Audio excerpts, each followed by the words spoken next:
I'd like to explore the idea of the psychopaths I was talking about, the gaslighters, and the idea that they may be victims of their emotions too, that they may feel powerless to choose, and they inflict pain on others because they don't know what else to do, not to feel the pain themselves. Sort of like somebody's drowning and they pull their rescuers under the water with them. And I still say it's not our job to fix them, to make sure that they are healthy. It's their job to make sure they're healthy. But it does help understand if you're trying to vibrate at a high level and not be angry all the time, and you have a lot of people you have to deal with, maybe at work or in your own family, and you can choose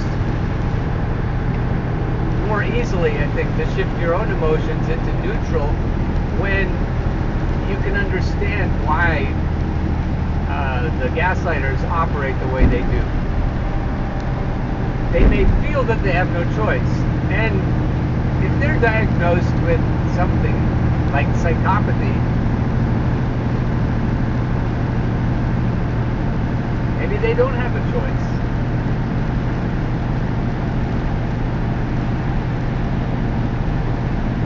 Manic depression isn't curable, according to what I read about it. So I've heard that about psychopathy as well, and sociopathy too. There may not be a choice,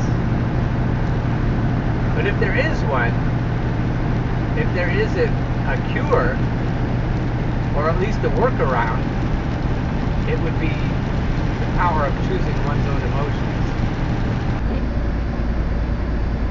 Here's a personal anecdote as an illustration of what I've been talking about.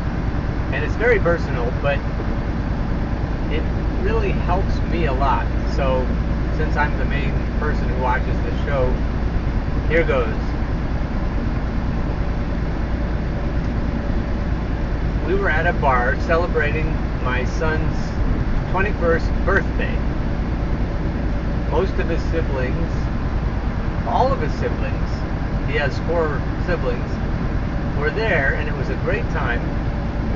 And I was standing, it was a karaoke bar, so all my kids are musical, so that was a really fun night. And I was standing next to my daughter, my middle-aged daughter.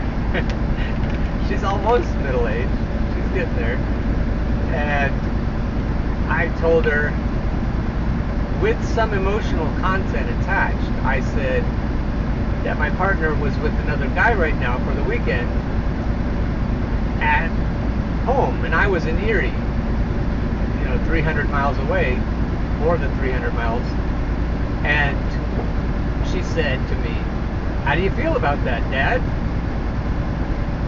And I could have felt at that moment anyway about it. I could have felt great, excited, dismal, terrified. Every emotion was an option for me. And I remember feeling at that moment kind of terrified. So then that's what I chose. But it wasn't automatic. I didn't have to feel that way. And I'm thinking that at the place I just delivered to today, I know how it works now, and that helps me not feel terrified.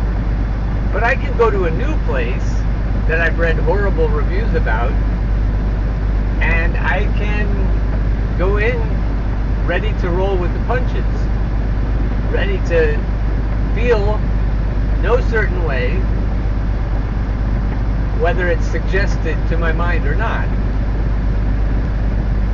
And whether those suggestions are all internal, my own brain deciding how to feel about things, or whether they come from outside sources, it doesn't matter.